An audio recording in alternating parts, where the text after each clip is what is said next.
Welcome to USA Global TV and Radio, where our mission is to provide education, entertainment, hope, and inspiration. USA Global TV and Radio connects you with experts and audiences all around the world every single day to help you succeed in business and to live a richer life. Visit us at usaglobaltv.com to learn about career and life-changing training and mentoring programs like the Listening Mentor. Subscribe to our newsletter to stay informed about our special programs and offers. Discover how you can become a guest on one of our shows or a host or producer of a USA Global TV and Radio show of your very own. That's USA Global TV and Radio, where the doctor is always in.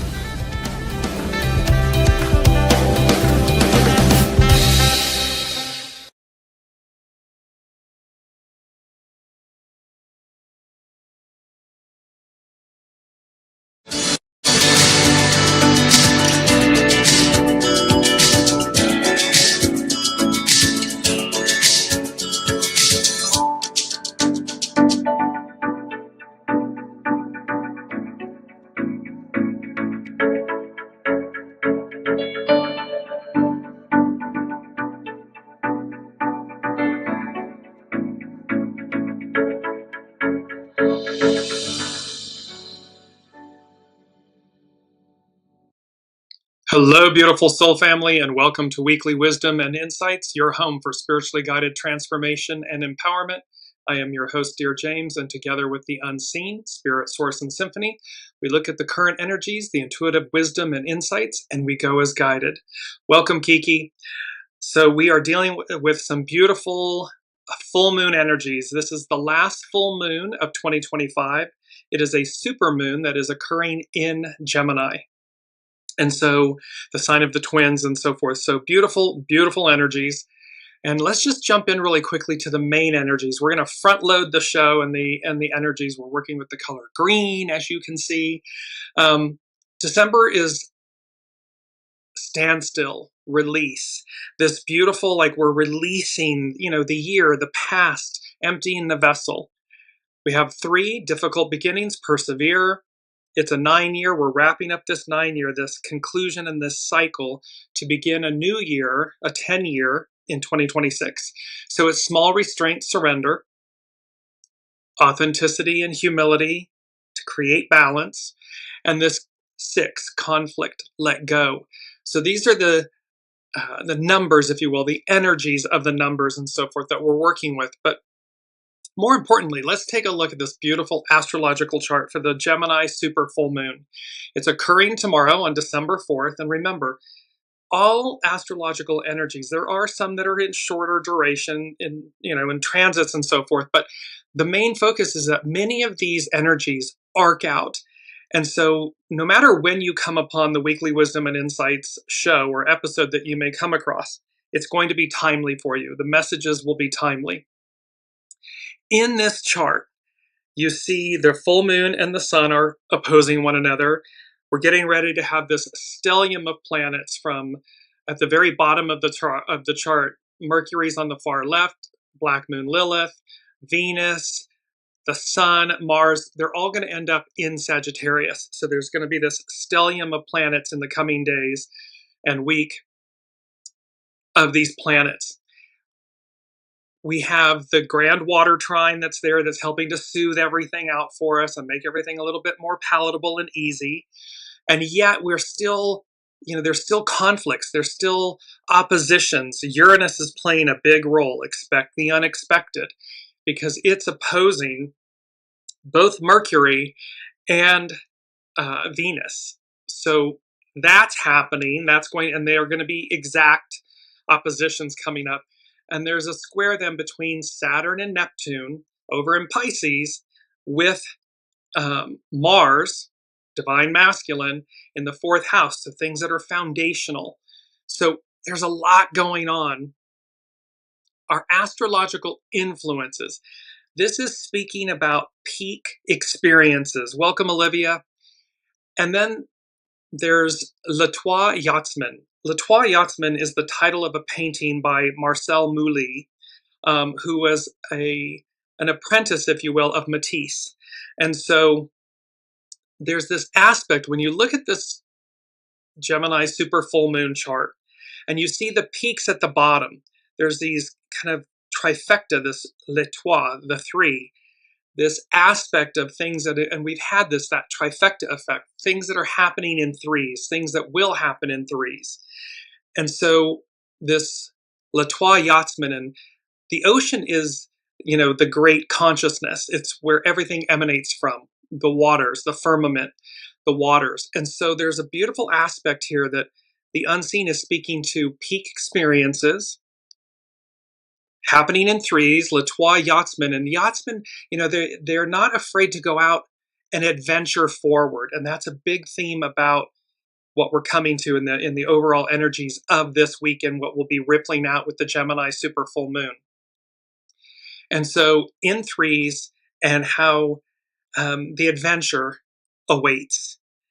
And then also this funneling and channeling greatness. This is baptism by fire, and we'll come to that in a moment, but it's Pentecost, it's baptism by fire. This funneling and channeling of greatness, divine wisdom. And you see that when you really look at the top of the inner circle of the chart, and you see the darker, the more solid blue lines.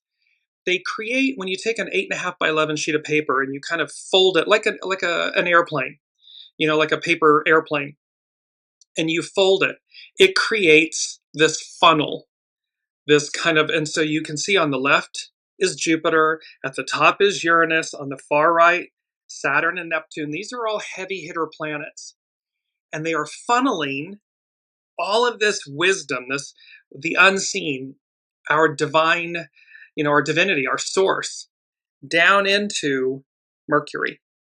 Mercury is how we make things tangible. It's how we think and speak and communicate, and it controls electronics and celluloid, things that are recorded, mechanics, things, moving parts, things of this nature. But it really speaks to how we communicate with one another, how we speak to ourselves, our words, our thoughts, all of these things that come into that. So that's this channeling and funneling of greatness. So, and it's Gemini. Gemini is an air sign. It's the twins. And so, and it's ruled by Mercury. You get where all this is going, I hope. Put in the comments. Let's jump into our main theme. Let me just show you really quickly before we jump to our main theme. You'll note that the sun and the moon, top of the chart, bottom of the chart, they are both at 13 degrees, Gemini and Sagittarius respectively. Then you look at the north node and the south node. They're like the horseshoe symbols, kind of left and right on the chart. They are at 13 degrees. So we have this, you know, these quadruple, but double and quadruple 13s. And so our main theme that we are working with is 1313, reaching beyond established forms, established norms. And this is Al Medicine Revisited. So this is about reaching beyond. Gemini, this Gemini super full moon, this last full moon that's culminating the year of 2025, this conclusion of a 9 cycle, it's about reaching beyond established forms, established norms, what, you know, the things that we know. And how Al Medicine, you know, Al Medicine is that all-seeing eye in the pitch, in the void, in the blackness of it all, which means that we can see through things, see through the illusion. So let's jump into 1313. And there we go. The spiritual meaning of 1313 is often interpreted as a sign of significant change, transformation, and the manifestation of dreams, encouraging a positive and creative mindset during times of transition. We are in a massive time of transition. And so this is about what we see before us. It's not about where we've been, it's about where we're going. And so significant change, transformation, and the manifestation of dreams, encouraging a positive and creative mindset during times of transition. It is seen as a message to have courage and faith in the universe's guidance, the unseen's guidance. Because as above, so below, and they know all, we know little. And so they, the host, the master weaver, we're the guest. And so when we connect to our soul source connection, to our intuition, to our knowing, we know to go as guided. We know where to go. And then we use these various modalities, these signs and symbols and instruments and knowings to help us navigate. It's our GPS. So it's about having faith in the universe's guidance as a cycle is ending to make way for new beginnings. 2025 is a 9, it's a cycle. 2026 is a 10. Piscean, Aquarian, divine masculine, divine feminine, patriarchal, matriarchal. So it's being utilized, it's this guidance, this universal guidance that's being given to us as a cycle is ending to make way for new beginnings. In a biblical sense, it relates to the number 13, which represents faith, hope, and love, as highlighted in 1 Corinthians 13:13. 1 Corinthians 13:13 states, "And now these three remain, faith, hope, and love. But the greatest of these is love." This verse is a concluding statement of a passage that emphasizes that while faith and hope are enduring, love is the most important of the three. The context explains that love is what gives faith and hope their ultimate purpose and value. So we know this to be true, that love is our foundation. It's our essence. It's who we are. And without it, it's a very bleak and dismal outlook. However, when love is at the forefront, it is the foundation, the sustenance of hope and faith and what's before us. And so this 1313, it's about transformation and change. It's a powerful number of transitions, signifying that the changes occurring in your life are for your benefit and are leading to new and positive outcomes. All of this, even though we're watching, as we said, Rome burns, we're using that euphemistically, but watching the old just collapse, the deconstruction. But in the construction, 1313, this beautiful, powerful number of transition, signifying change, and that it's for us, it's for our benefit, and that it's leading to new positive outcomes. Because again, on the other side of the deconstruction is the construction, is the new. The number encourages you to focus your thoughts and energy on what you want to create, as your creative potential is high. It is a message to be mindful of your thoughts and to use your psychic abilities to manifest your desires. Your psychic abilities, that word psychic, is intuitive. It is your innate divinity, your soul source connection, your connection to the unseen, the host, the master weaver, the divine, God, however you wish to ascribe to it. It's that GPS system that keeps us true north. It's not ego, mind, personality, human. It's heart, soul, spirit, the unseen. And so it's this manifestation in creativity. The number encourages you to focus your thoughts and energy on what you want to create. It suggests that you have the strength and ability to lead yourself and others through challenging times, and that you are supported in your journey. Remember, this is hexagram 17, follow, be led, show by example. You don't have to shout it from the rooftops. We don't have to, be in other people's faces. Simply walk the walk, talk the talk, and people will notice. They're going to pay attention. And your light, the unseen is saying, and your light brightens. Your energy shifts. And it's contagious. It makes you smile. It's like light, all these filaments of light coming on. Well, that's energy. And it radiates and it glows and it magnifies and amplifies. It gets larger. So it's about courage and leadership. And it's about faith and hope. Seeing 1313 is a reminder to maintain faith and hope, particularly as you navigate these changes. It reinforces the idea that a cycle is ending to make room for something beautiful to begin. This is about use your intuition. 1313 is not rigid. It can vary based on your current life circumstances, so it's about trusting your intuition, your knowing, your gut, to understand what message is most relevant to you. Because the difference will be your ego, mind, personality, human is monkey mind, chatter, fear, anxiety, stress, all of these. And yet when you just quiet that and they say, send the monkey minds to the water, to the lake, they get enamored with their own reflection. That stills you so that in the stillness, you can hear your soul speak. And then your soul will know exactly what to do. So use your intuition, trust your own intuition to understand what messages are for you, what's ego, mind, personality, human, what's not. Be mindful of your thoughts, pay attention to your thoughts and beliefs as they have a direct impact on what you are manifesting. This is emptying the vessel. This is making space for the new. This is releasing the old masks, identities, labels, scripts, stories, all these things all this armor that we've placed on ourselves that needs to fall away so that the authenticity, the purity of your soul comes forward. And it's about embracing change. Rather than fearing change, see it as a natural and necessary part of growth and a sign that your dreams are on their way to being realized.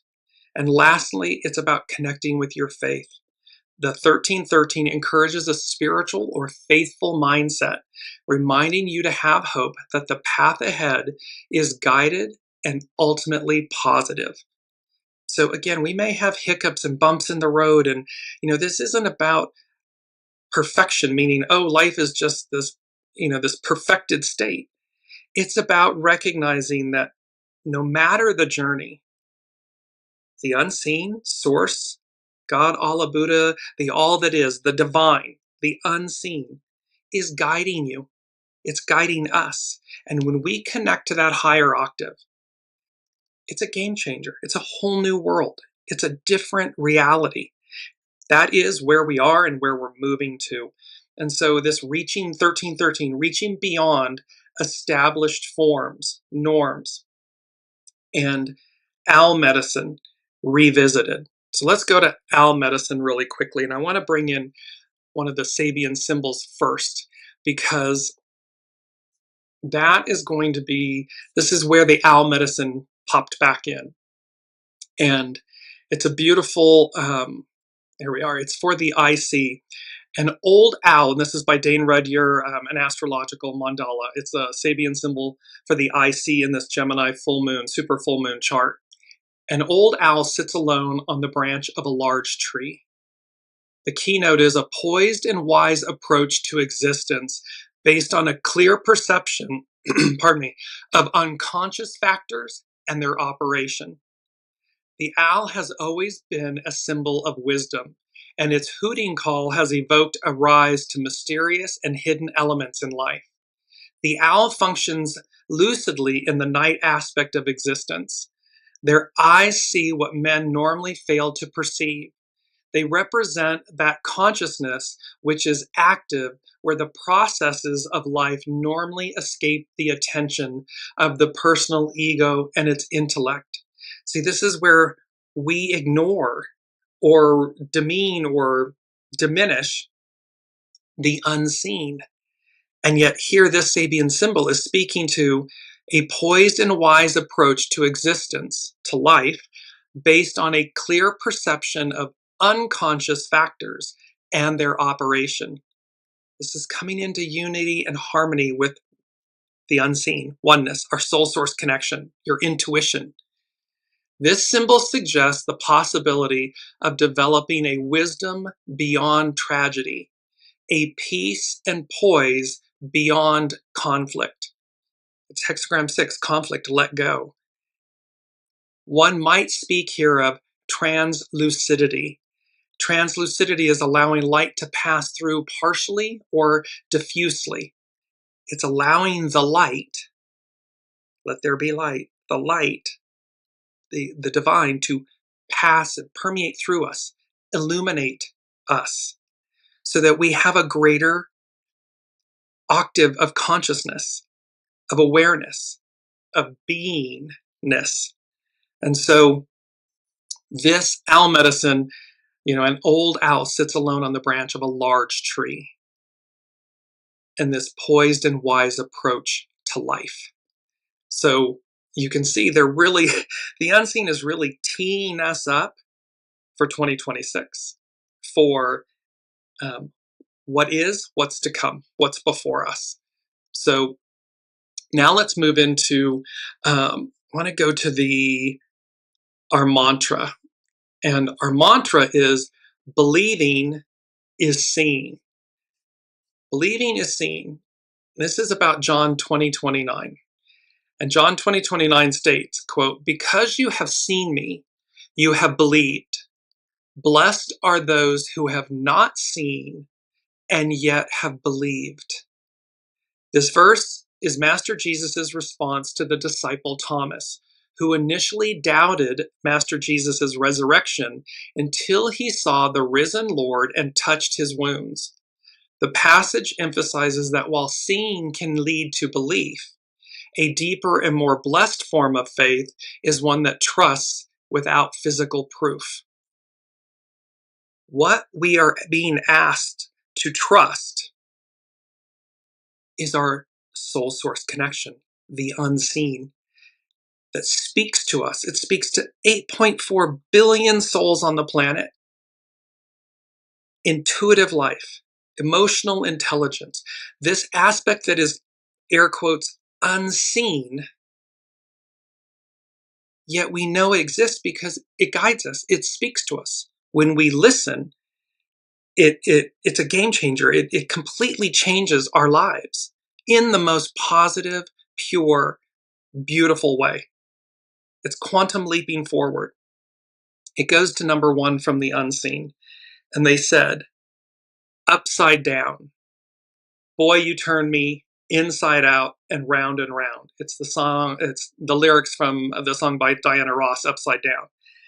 It's number one. It's like we're being turned upside down. Between these two eras, Piscean and Aquarian, patriarchal, matriarchal, divine masculine, divine feminine, it's like we're being just completely inverted, turned upside down.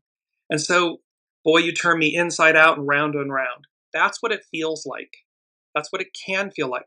But it doesn't have to be disharmonious or confrontational. It just says, okay, it's going to be, it's like when you say, when you stand on your head, you stand on your head, put your feet against the wall and so forth. And all of a sudden it's like the hanged man in the tarot. You have a whole new perspective of things. Oh, I never saw it like that before. No, because for 2,000 plus years, we've been walking upright in this paradigm. Well, now it's like, whoop, now we're turned upside down. Oh, well, now we have a whole new vista, a whole new paradigm to work with. New eyes. And so this upside down, boy, you turn me inside out and round and round. And they said, moving beyond. You see how we're reaching beyond, we're moving beyond. That owl symbol, that owl Sabian symbol is about reaching beyond. And so they said, moving beyond, quote, the box hyphen container we've constructed, placed ourselves in. And this took me back to last week, the canary medicine, and it was speaking to the fact that freedom versus confinement. A free canary represents independence and the courage to be authentic, while a caged canary can symbolize feeling stifled, trapped by responsibilities, or emotionally repressed or stagnant. Things become stagnant. And when it's over, it's over. It's like they're saying to me, when the party's over, the party's over. When the Piscean era is over, it's over. There's nothing worse than kind of staying past when the party's ended. It's bleak, it's sad, it's dismal. It's kind of like a mess because you see the remnants. But there was a point at which there's a peak experience of this. I'm just bringing that back up because this was peak experiences, le YACHTSMEN, funneling, channeling, greatness. This is what the unseen is channeling and funneling to us. Greatness. Not leftovers. Greatness. not stagnation, greatness. Not the past, greatness. It's what lies before us. It's what lies within us. Now let's jump to, we're going to work with hexagram 13, and this is from divination.com, and it's known as fellowship, and it speaks to last week's key word, which was unification. And so here we have our first quote. When communal or tribal bonds unite a group of people, great success is possible. So when communal or tribal bonds unite a group of people, this is about when we recognize our unity, our oneness. This is where we are in the great cycle. We know all of this, right?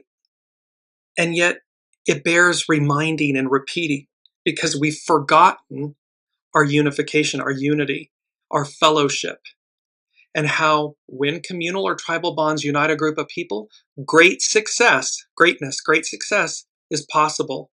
But such bonding only develops when personal interests are subordinate to virtuous human relations. That's Aquarian. That's matriarchal. It's no longer me, I. It's these things only happen. The bonding develops when personal interests, the I, the me, personal interests are subordinated to virtuous human relations. What's best for all of us? How do we all rise, win? How do we take care of the planet? How do we take care of one another? It's not that we're subordinating ourselves to someone else's, being run roughshod over, or their shadow, or their illicitness or darkness. It's saying, how do I subordinate my ego, mind, personality, human to divine will, to that which is virtuous in human relations? Like open communication and empathy, the broader the perspective, the greater the good that can be achieved. And the greater the potential good, the more powerful the support behind it. It magnifies, it amplifies, because it's in alignment with the purity of source, the purity of our greatness. Brings me to our second quote. A spirit of cooperation steadies the boat for the good of all. A spirit of cooperation steadies the boat for the good of all. Though it does help to have a beautiful island of high ideals to row towards. So this is about, it's about having, pure intentions and aspirations and ideals. A spirit of cooperation steadies the boat for the good of all. Because when we have that purity, a high tide lifts all boats. It's a beautiful quote. Well, this is what this 13 fellowship, hexagram 13, is speaking to. Learn to respect the power of diversity, for a community's strength lies not only in its numbers, but in the diverse skills and collective resources of its members. Each of us is a unique fractal of the divine, purposeful, powerful, pure. And when we harness the power, when we respect it, when we revere the power of that diversity, a community's strength lies not only in its numbers, but in the diverse skills and collective resources of its members. It amplifies, it magnifies, it comes to life. Like the stoutest walls reinforced by different materials, the strongest groups benefit from a tolerance of differences, strengthening the fabric of the whole. With a unified group solidly behind you, even difficult enterprises can be undertaken without great risk. So we see on the world stage, and certainly in America, in the United States of America, this demonization and this division and this wanting to denigrate diversity, the diversity. And yet, because that's on the surface, and yet it is so part of our soul, so part of our unique, indelible imprint, energy. But when you harness that diversity, when you have the humility to say, I don't know the answer to that question or that topic, teach me, enlighten me, all the boats rise. However, when you live life where you denigrate that or you demean it or you're afraid of it, so you exclude it, then you're in a vacuum of lack. And so here the unseen is speaking to us about, while this may feel upside down, we're moving beyond the box and the container we've constructed and placed ourselves in, that caged canary, and how to release ourselves. Because of course the cage, we hold the keys to our own imprisonment. The door is wide open. The keys are in our hand. All we have to do is walk out of it. That's all we have to do. Now let's move to hexagram 46. It's known as pushing upward, and this is from tarot.com. Natural advancement is represented by growth in springtime, when new plant life pushes upward through the earth. The emphasis is on upward motion, a movement from obscurity to influence. That was last week's, here we are, astrological influences, skyrocketing, stardom, fame. Who rises, who falls, who comes from obscurity to influence and influence to obscurity. And so here we have this beautiful hexagram 46 pushing upward, because that's what we're doing. We're completing this cycle and we're pushing upward. And so it's a movement from obscurity to influence, with growth that is supported by adaptability and an absence of obstacles. Constant, flexible growth is the key attribute of a plant pushing upward. This reading suggests a period of promotion and prosperity for you. And it brings me to quote 3. When you pay respect to the great, you pave the way for your own greatness. So they are funneling and channeling. The unseen is funneling and channeling greatness into us. Mercury. It's being funneled into us, how we think, how we speak, how we interact, communicate. So when you pay respect to the great, you pave the way for your own greatness. This is by Carrie Hone at cafeosoul.com. So it's to recognize that we are pushing upward. This isn't regressing. This is rising. The wise person, in harmony with fate, is sensitive but determined. Make a sincere effort to apply a determined effort against the forces of inertia by bending around obstacles that arise, and good fortune will follow. This is about go with the flow. Go be in alignment with soul source connection. Go as guided so that good fortune follows. It will arise. Otherwise, it's stagnant. It's inertia. It's stagnation. By remaining tolerant and flexible, you will retain the conscious innocence that best fuels growth and achievement. This is being childlike, and again, it's the Fool in the Tarot. It is that kind of awe and wonder, and it begins a journey. It's the hero's journey. The Tarot, the Fool card begins the tarot, begins the hero's journey in the tarot, and then the Hanged Man, of course, puts a new perspective on things. So it fuels growth and advancement. Willpower and self-control are necessary to manage growth properly. However, an inner enthusiasm for life is what drives it.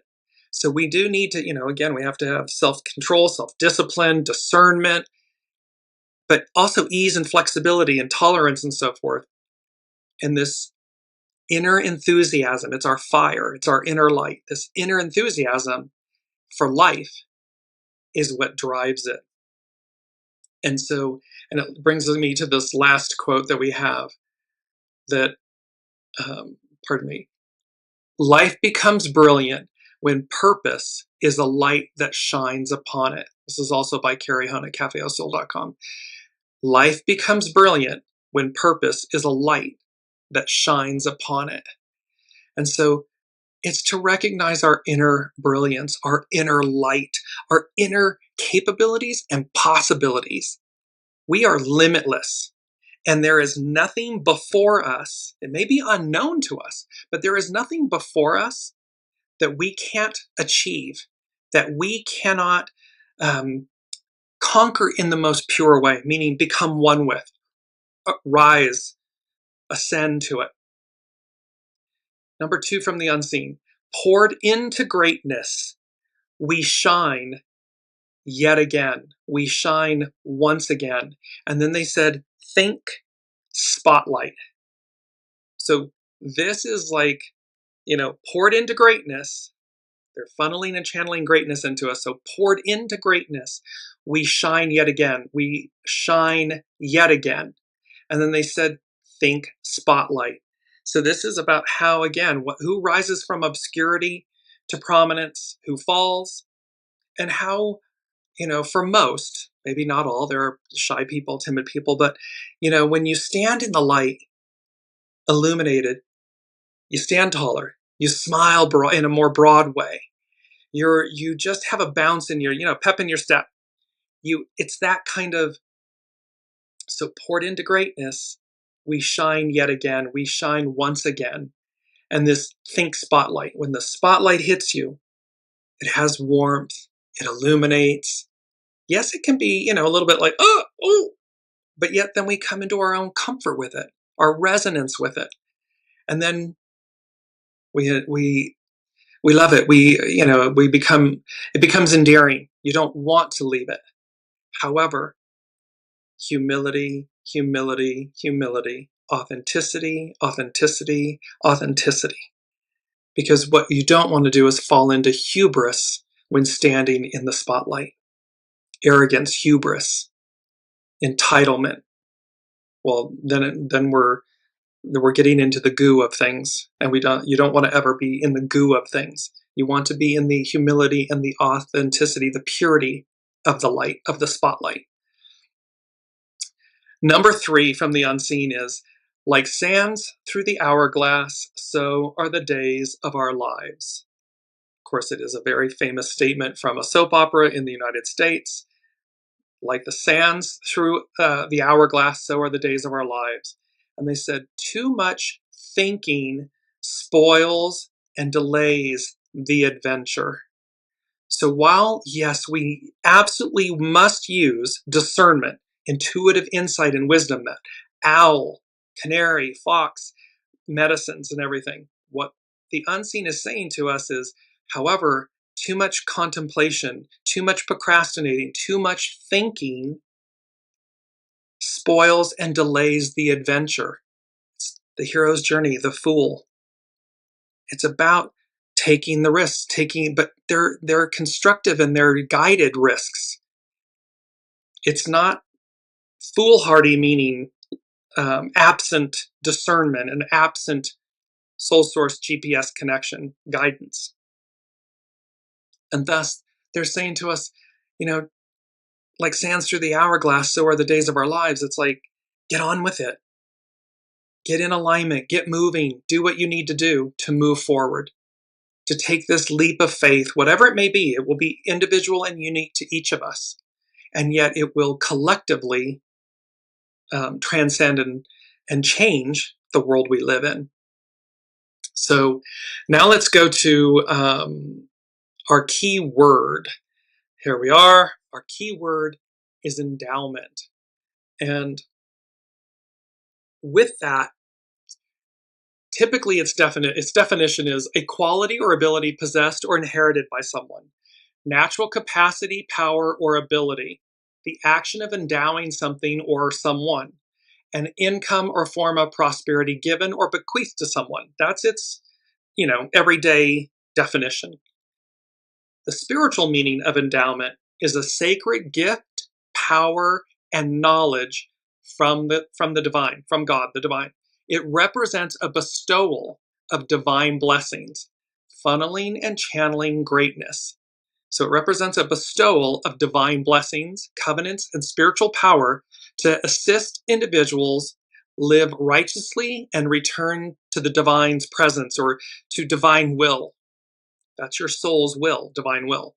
The term also refers to the spiritual gifts bestowed by God, the divine, upon believers, equipping them for service and the advancement of the eternal kingdom. It's a sacred gift. Endowment is a gift from the divine that includes greater knowledge of the divine's purpose, direction, and spiritual protection.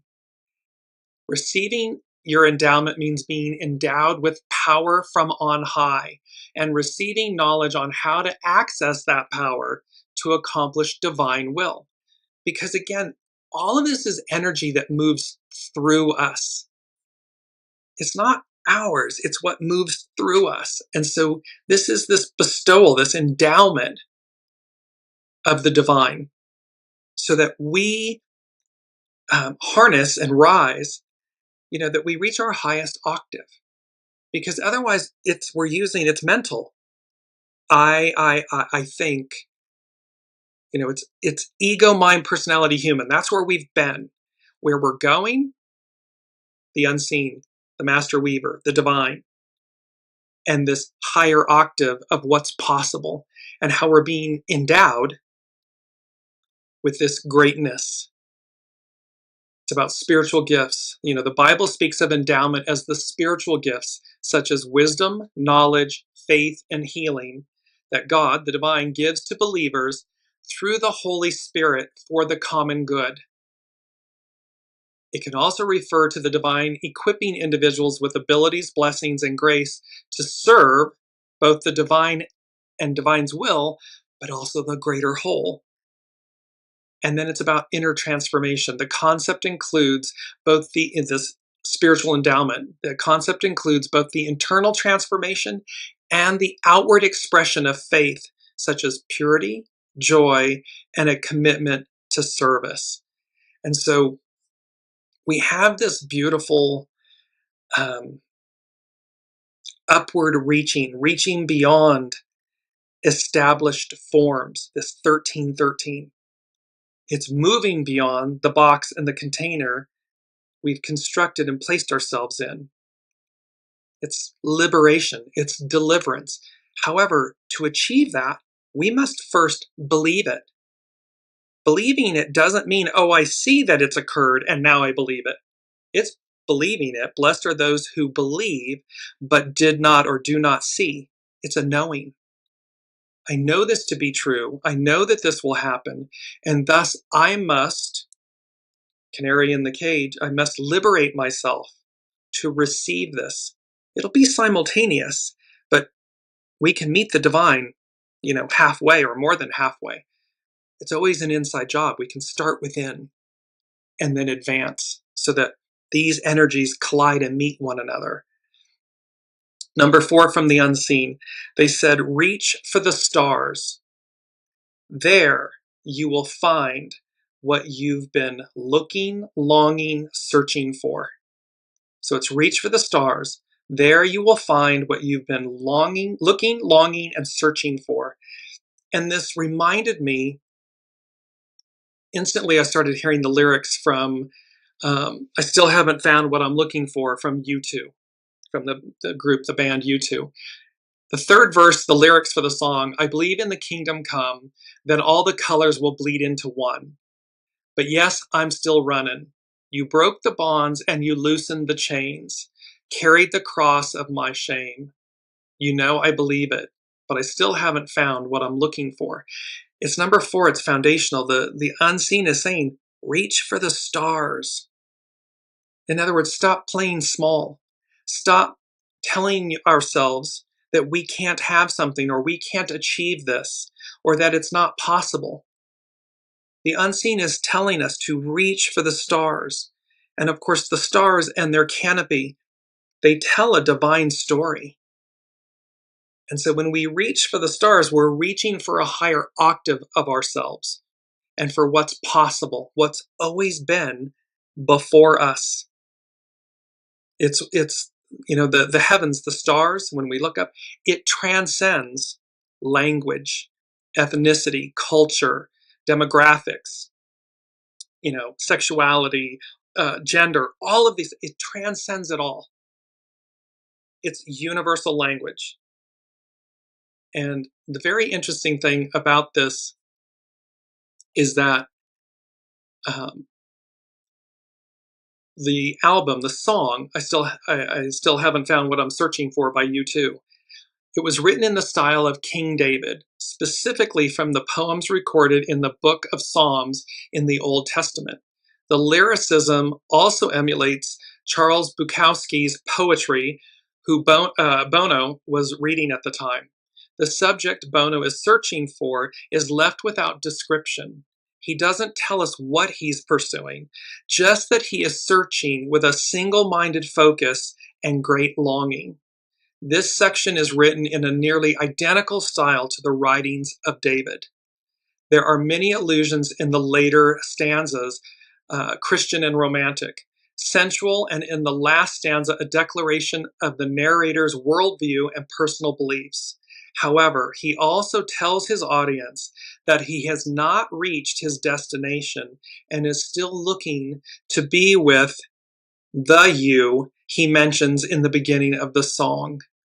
See, we're still looking unification. We're still looking to unify ourselves, to be whole again.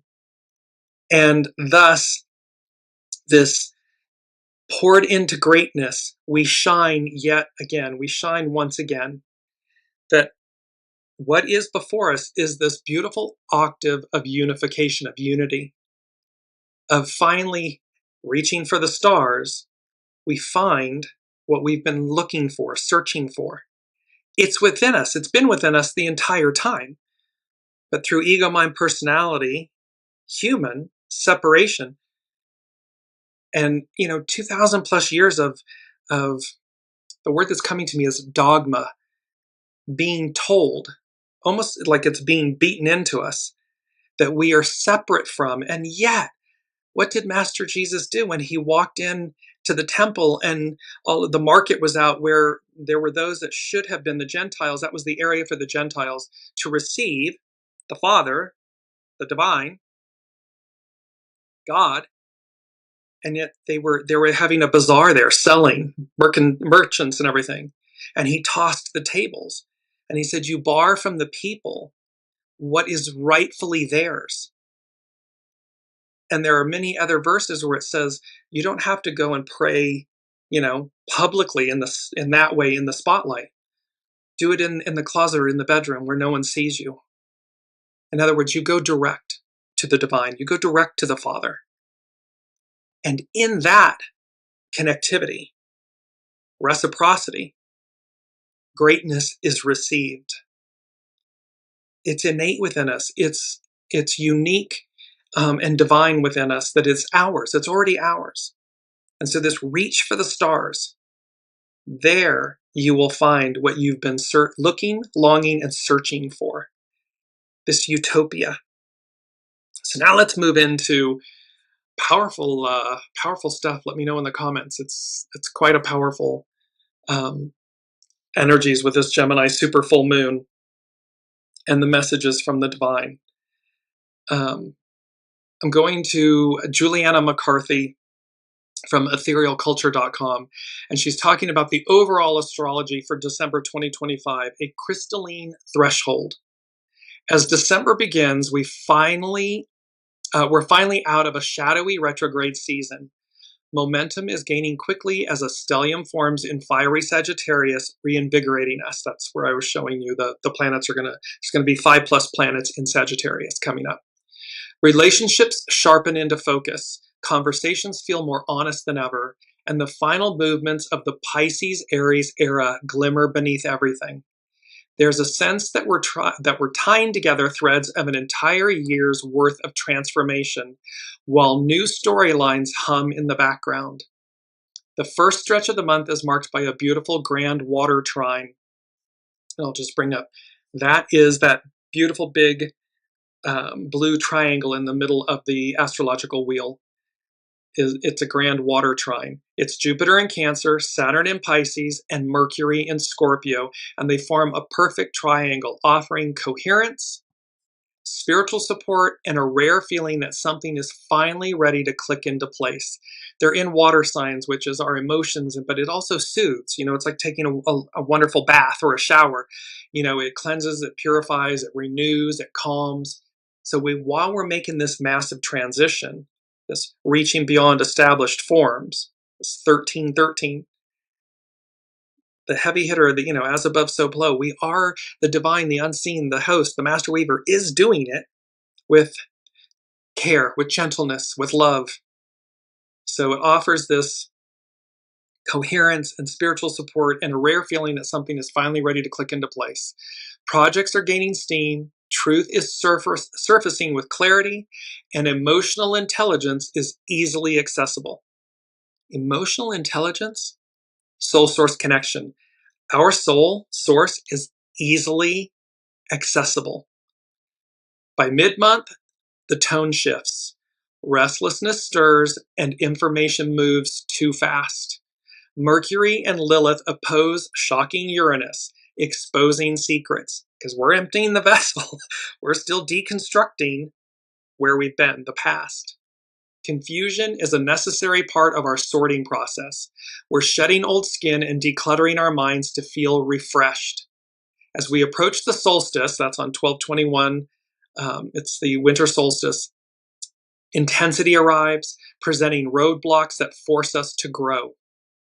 The Sun and Venus square stern Saturn. So that's a confrontational and frictional aspect that needs, it's energy that needs to be released. So it's the Sun and Venus square Saturn, forcing reality checks. Integrity, commitment, and hard work are now essential. Luckily, the holidays are also touched with deep spiritual resonance and increased capacity for connection, compassion, and forgiveness.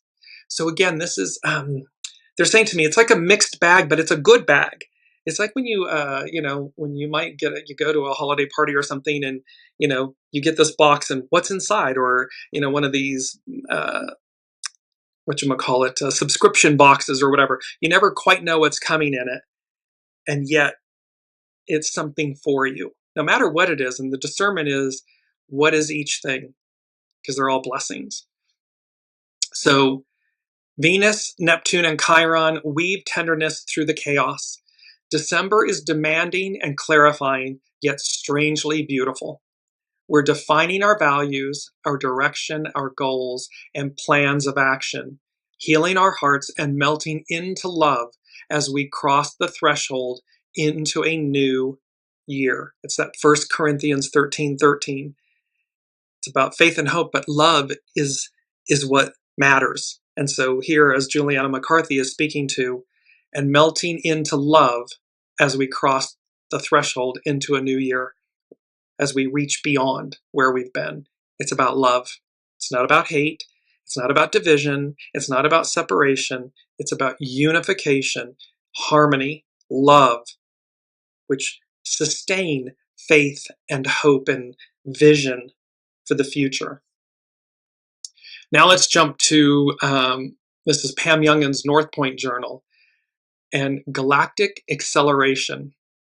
Events transpire quickly and situations unfold rapidly this week, fueled by a galactic super full moon that is eclipse-like in its effects. The lunation peaks at 3:13 p.m. Pacific time on Thursday, December 4th, when the moon is at 13 degrees 3 arc minutes of Gemini, and it opposes the sun at that same degree in Sagittarius.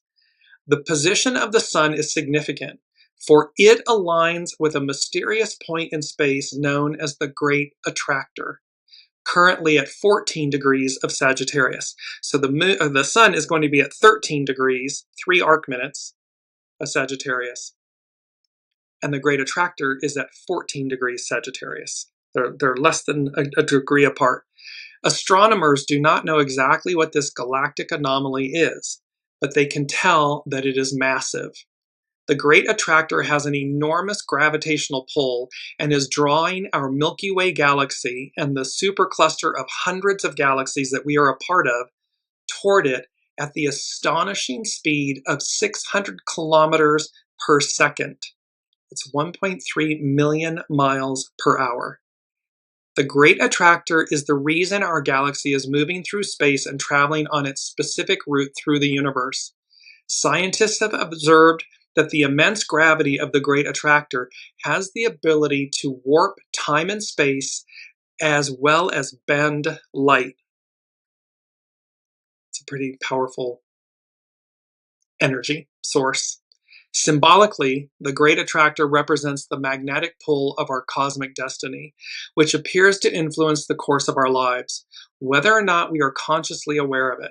Because its true nature is unknown, the great attractor also represents the great mysteries of existence and our attraction to that which is beyond our understanding, reaching beyond established forms, moving beyond the box and the container. You get that we're moving beyond where we've been.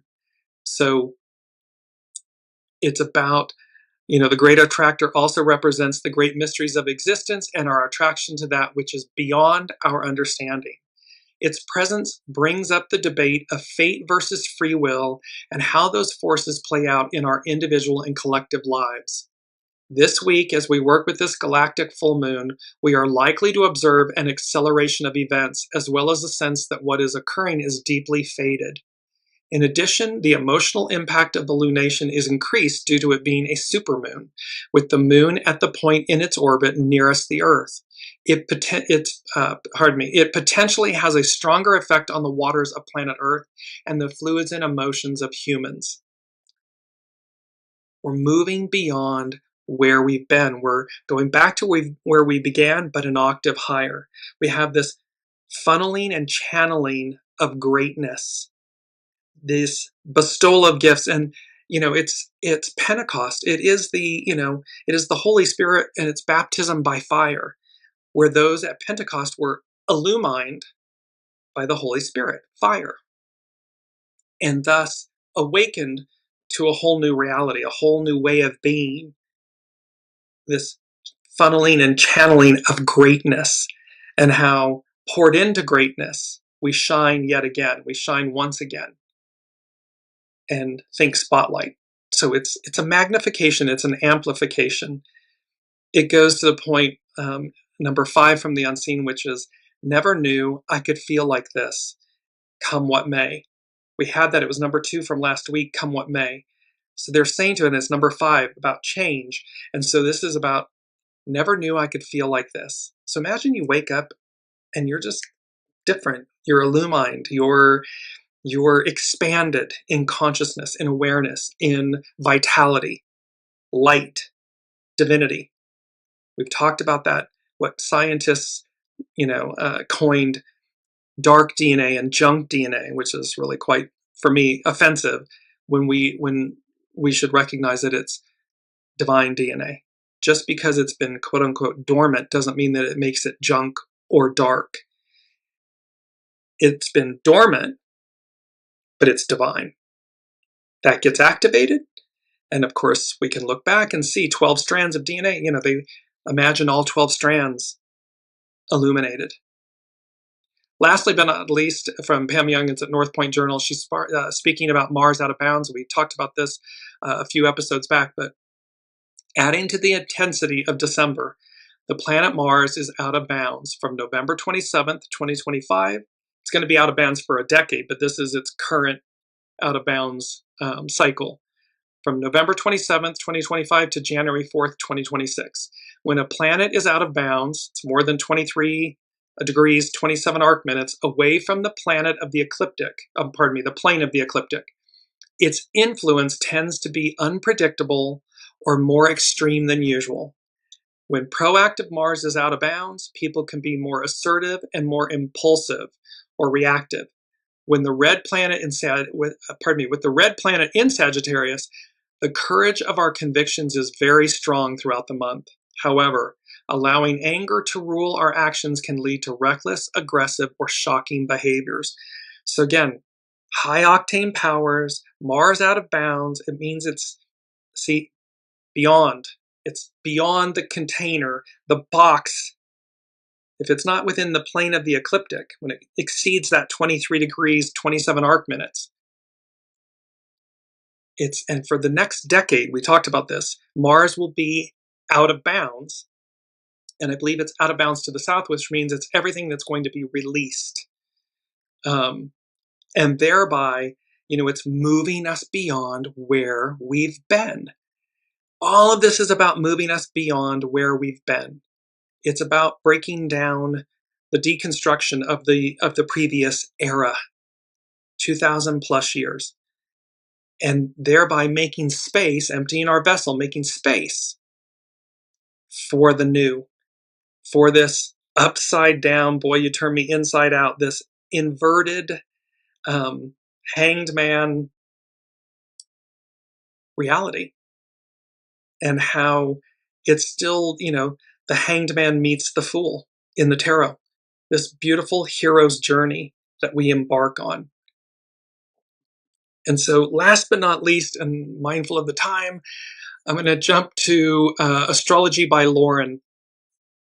And she is speaking about how this Mercury having just gone direct, this Mercury direct, this one is slightly different in that Mercury's travels to and from Sagittarius and Scorpio, because it was in Sagittarius, it retrograded, it went back into Scorpio, now it's moving forward and it will re-enter Scorpio coming up. Had it opposing Uranus 3 times. So Mercury is opposing Uranus 3 times during this retrograde.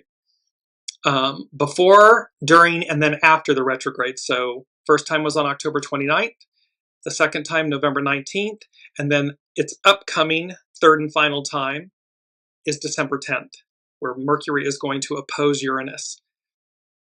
It's like, and that's where they're funneling. It's like looking at a situation from several angles before we totally make up our minds. So it can include things like changing our minds, changing the direction, or looking at things in a different light. Hanged man. Uranus is unexpected. It is also illuminating. It aims to free us up. Canary, uncaged canary, liberated canary.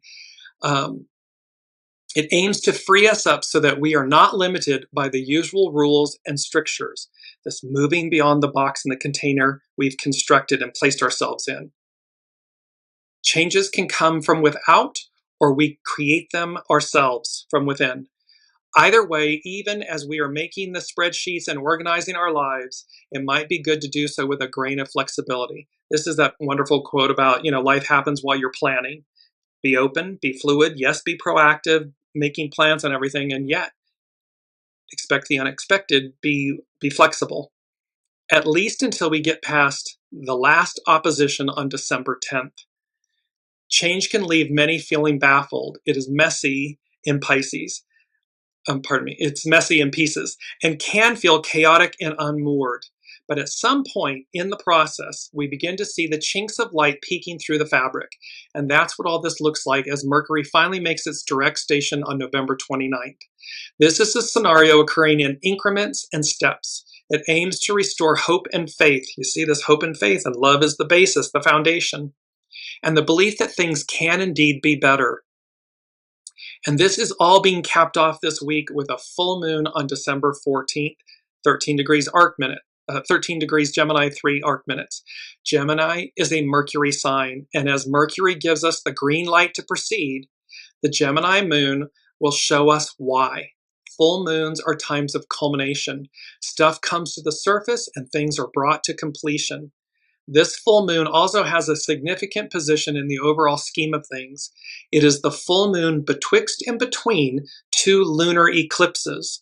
The eclipse of September 7th at 15 degrees Pisces, and the upcoming lunar eclipse on March 3rd, 2026 at 13 degrees Virgo. 13. For anyone who has important points in their natal charts at or around 13 to 15 degrees of the mutable signs, Gemini, Virgo, Sagittarius, or Pisces, this moon can serve as a turning point in your life. So you can look in your own natal chart to see, do you have planets that are in the mutable signs of Gemini, Virgo, Sagittarius, or Pisces that are between 13 and 15 degrees? If you do, this will impact you more specifically, and it speaks to turning points. But we should all pay attention. The full moon on December 4th stands at the bending of the nodes. The nodes are the points in which the sun, moon, and the earth can come into perfect alignment. So much so that either the sun or the moon is eclipsed. The full moon this week is at cross quarters with the true nodes of the moon, and thus betwixt and between the two eclipses. So this is hitting directly in the midpoint. This Gemini super full moon, this 1313, this reaching beyond, it's right between, it's right in the middle. So it's betwixt and between these two eclipses. And eclipses, of course, really jump us forward. Because the North Node is in Pisces, the full moon in Gemini is in service to the behests of this node that has to do with the evolutionary progress of humankind. Out of the myths and ancient memories of the Pisces node, all the experiences, the essence and the meaning of all things, a story is unfolding. This may be in words, it may be in another symbolic language, one that connects the stars. Look, reach for the stars, that canopy that transcends language and culture and all the things we just talked about. So this may be in words, it may be in another symbolic language, one that, and this funneling and channeling of greatness, one that connects the Pentecost, the descent of the Holy Spirit and its baptism by fire, illumination, one that connects with the essence of your very soul. It's going to speak to your soul, it's going to connect to it. And it is this that we are being asked to take with us on the next leg of our journey. And she concludes with a quote, Lauren, Astrology by Lauren, "The goal of the hero's journey," that's the Fool card in the tarot, "the goal of the hero's journey is yourself, finding yourself." It's a quote by Joseph Campbell. So, never knew I could feel like this. Come what may, this is a fait accompli. This is a done deal. This is happening. No matter what it looks like on the world stage. That's deconstruction. What all of this, that the unseen is speaking to, is construction. That which is before us, what's to come. So, reaching beyond established forms and norms, Al Medicine Revisited, upside down, boy, you turn me inside out. It's the Hanged Man in the tarot. This moving beyond the box, the container we've constructed and placed ourselves in. It's the liberated canary. Poured into greatness, we shine yet once again. And thus it's think spotlight, illumination, and who rises from obscurity to prominence and prominence to obscurity. Like sands through the hourglass, so are the days of our lives. Too much thinking spoils and delays the adventure. Get to it. Harness discernment, harness your soul source connection, but get out of your own way and go as guided. Reach for the stars. There you will find what you've been looking, longing, and searching for, and never knew I could feel like this, come what may. All right, huge big energies, super full moon. It's the last full moon of 2025, of the cycle, of the season. The next one will be in January of 2026, that 10-year, that new beginnings. So let's see what happens next. We will see you all next week. Thank you again for your presence, your participation, your energy, your joy, your light, and for being on this journey with us. We will see you next week.